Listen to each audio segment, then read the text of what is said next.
ओम नमः शिवाय।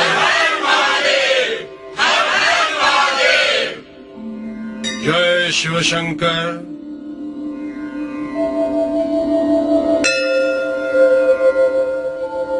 शिव भक्तों, आज महाशिवरात्रि का पावन पर्व है और शुभ संयोग से आज शिव जी का वार सोमवार भी है। इसलिए बोलो हर हर महादेव, हर हर महादेव, हर हर महादेव। महाशिवरात्रि के पावन पर्व पर भगवान शिव की सदाशिव ज्योति के दर्शन हुए थे। आज के दिन जो शिव भक्त सच्चे मन से शिव की पूजा करता है, आराधना करता है, उसे शिव की अपार कृपा प्राप्त होती है। बोलो सदा शिव शंकर की जय, सदा शिव शंकर की जय। गुरुदेव, सुना है भगवान शिव की मधुर लीलाओं का श्रवण भी शिव पूजा के समान ही उत्तम फल को देने वाला है। कृपा करके हमें शिव महापुराण की कथा सुनाइए। भाई, शिव की लीलाओं का कोई अंत नहीं।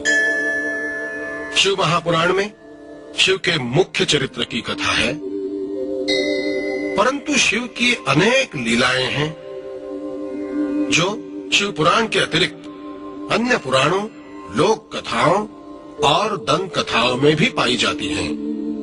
प्रसंगानुसार मैं उन सभी कथाओं की रोचक घटनाएं आप लोगों के सम्मुख प्रस्तुत करता रहूंगा। गुरुदेव, भगवान शिव की लीला प्रारंभ कहाँ से होती है? शिव की लीलाएं अनादि अनंत हैं। वे ही इस सृष्टि के सर्जक, पालक तथा संहार करता है। रुद्र रूप शिव अयोनिज और अजन्मा है। वे किसी माता के उदर से जन्म नहीं लेते। हर मनवंतर के अंत में रुद्र रूप शिव ही इस सृष्टि का संहार करके महाप्रलय करते हैं।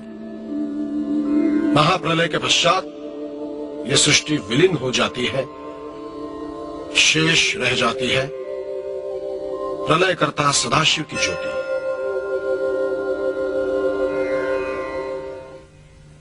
महाप्रलय के पश्चात सृष्टि की उत्पत्ति से पूर्व सर्वत्र अंधकार था।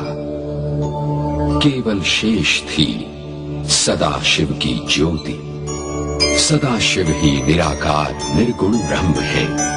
उनकी ही कामना और संकेत से सृष्टि का निर्माण होता है तथा अंत में सदाशिव की इच्छानुसार सृष्टि महाप्रलय में लीन हो जाती है। सृष्टि की रचना से पूर्व यही ज्योति स्वरूप सदाशिव लिंगाकार रूप धारण करते हैं।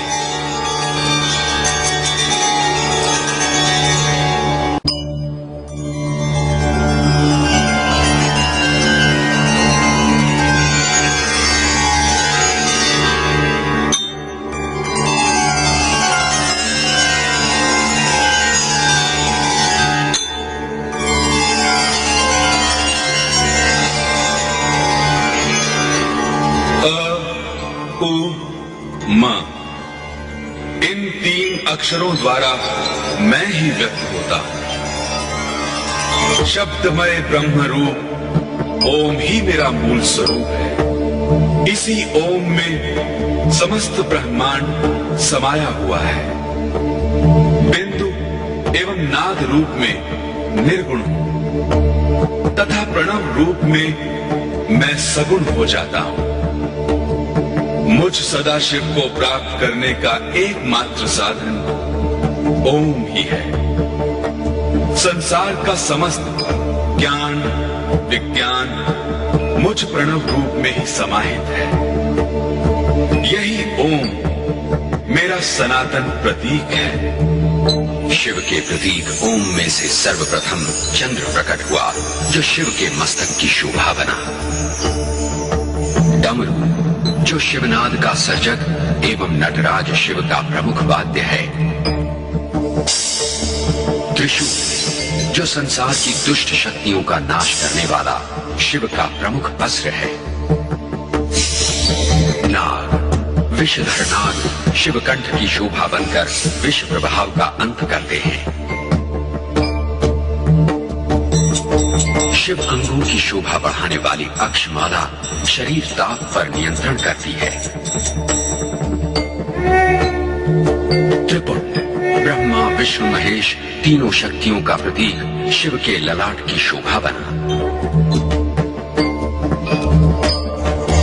त्रिनेत्र शिव के मस्तक पर विराजित ये असाधारण नेत्र शिव की संहारक शक्ति का प्रतीक है।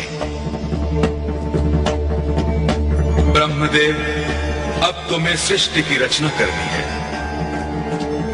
जो आज्ञा सदाशिव। विष्णुदेव, ब्रह्मदेव द्वारा रचित सृष्टि का तुम्हें पालन करना है।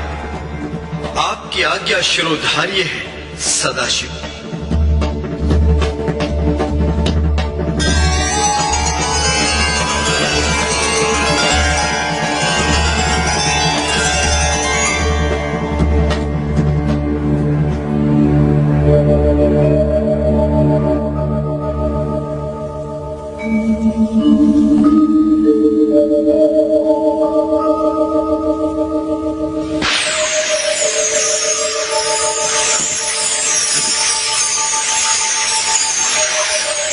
सृष्टि रचना के कार्य में सर्वप्रथम 24 तत्वों से युक्त हिरण्यवर्ण ब्रह्मांड प्रकट हुआ।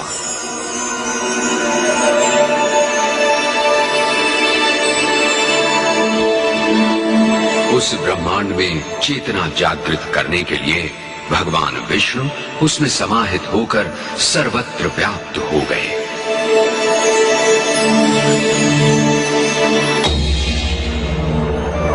फिर ब्रह्मांड 2 भागों में विभाजित हो गया।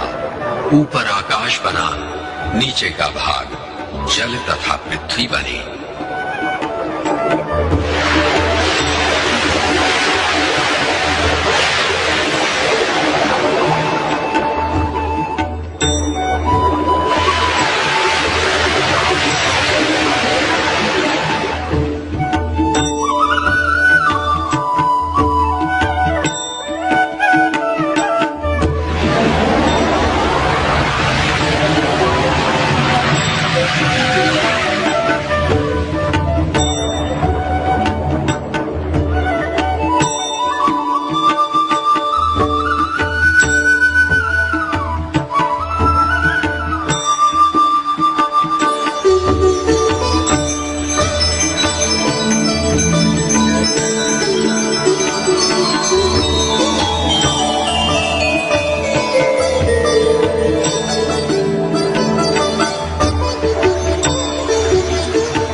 इस रचना से ब्रह्मदेव संतुष्ट न थे।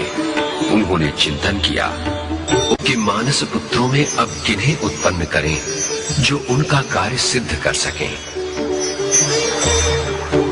चिंतन करने पर उन्हें भक्ति भावना के अग्रदूत नारद तथा प्रजापालक का कर्तव्य वहन करने वाले दक्ष प्रजापति को उत्पन्न करने की प्रेरणा मिली।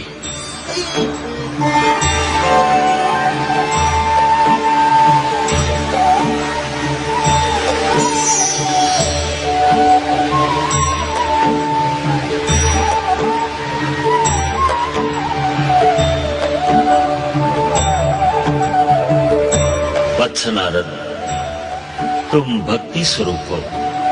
संसार के प्राणियों में भागवत भक्ति का प्रसार करोगे, जिससे लोग धर्म भावना को अपनाएं तथा पाप कर्मों से बचे रहें। जीवन धन्य हुआ परमपिता। नारायण नारायण। मेरे लिए क्या आज्ञा है परमपिता? पुत्र दक्ष, तुम प्रजापति की भावना से प्रजा का पालन करोगे। जो आज्ञा परमपिता।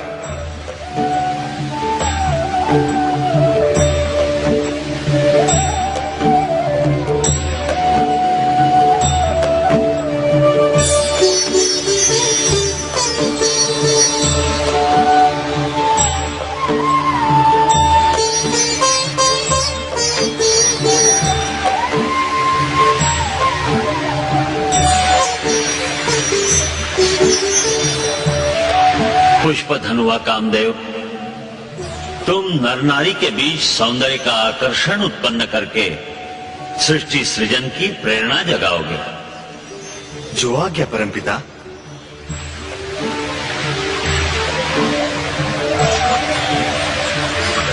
ओम नमः शिवाय, ओम नमः शिवाय। ज्योति स्वरूप सदाशिव, आपकी आज्ञा का पालन करते हुए मैंने सृष्टि की रचना तथा मानस पुत्रों की उत्पत्ति की, परंतु सृष्टि का रचनाकार बनकर भी मैं अपने लक्ष्य में सफल नहीं हो पा रहा हूं। कृपया मेरा मार्ग प्रशस्त कीजिए परमेश्वर।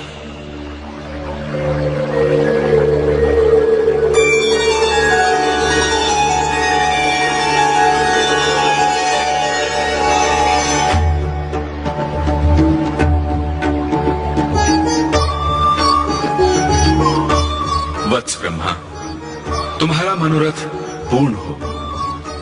सदाशिव, आपका ये रूप देखकर मैं आश्चर्यचकित हूं। ब्रह्मदेव, ज्योति स्वरूप मुझ सदाशिव में शिव तथा शक्ति का यही अर्धनारीश्वर रूप अंतर्निहित है।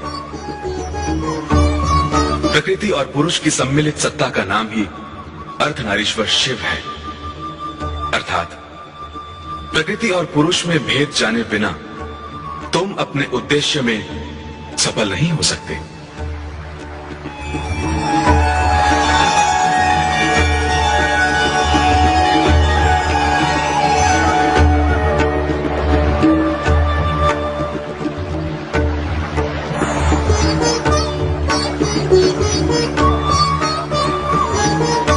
ब्रह्मदेव, सदाशिव ही शिव हैं। शिव शिवा ही अर्धनारीश्वर रूप है। अभिन्न होते हुए भी संसारियों के सम्मुख लीला करने के लिए शिव तथा शक्ति भिन्न रूप में दिखाई देते हैं। ब्रह्मदेव, शिव की इच्छा तथा आज्ञा से ही आवश्यकता अनुसार शक्ति अवतार धारण करती है। शक्ति सदा शिव की सहचरी है। परंतु शिव शक्ति की अभिन्नता में भिन्नता का रहस्य सामान्य संसारियों की समझ में कैसे आएगा प्रभु?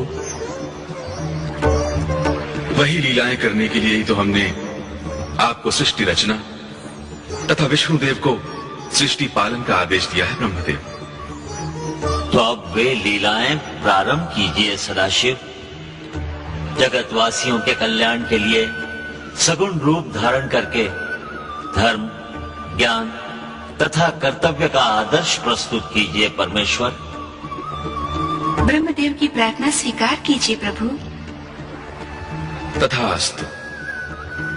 ब्रह्मदेव, हम रुद्र अवतार धारण करके कैलाश पर प्रकट होंगे। कैलाश पर ही क्यों प्रभु? इसलिए कि संसार के सम्मुख घोर तपस्वी तथा महायोगी का आदर्श प्रस्तुत करना चाहता हूं। ऐसा योगी जो वैराग्य की भावना के साथ शरीर पर शव भस्म लगाकर संसार को नश्वरता का संदेश दे, वाघंबर पहनकर आदि देवता का रूप धारण करके हिम मंडित कैलाश पर रहकर शीतल वातावरण में अविचल योग समाधि लगाए। माता शक्ति, आप अपनी लीला कब प्रारंभ करेंगी? मनुष्य मात्र के समक्ष नारी का आदर्श प्रस्तुत करने के लिए शक्ति का नारी रूप में अवतार लेना आवश्यक है। शिव के रुद्र रूप की सहचरी बनने के लिए मैं नारी अवतार धारण करूंगी। कब, कहां, ये भी बताने की कृपा कीजिए माता। ब्रह्मदेव, आपकी मनोकामना पूर्ण करने के लिए मैं शिव की आज्ञा लेकर आपके मानस पुत्र दक्ष प्रजापति की कन्या के रूप में जन्म लूंगी। अब आप अपना अपूर्ण कार्य पूर्ण कीजिए। मैं धन्य हुआ माता।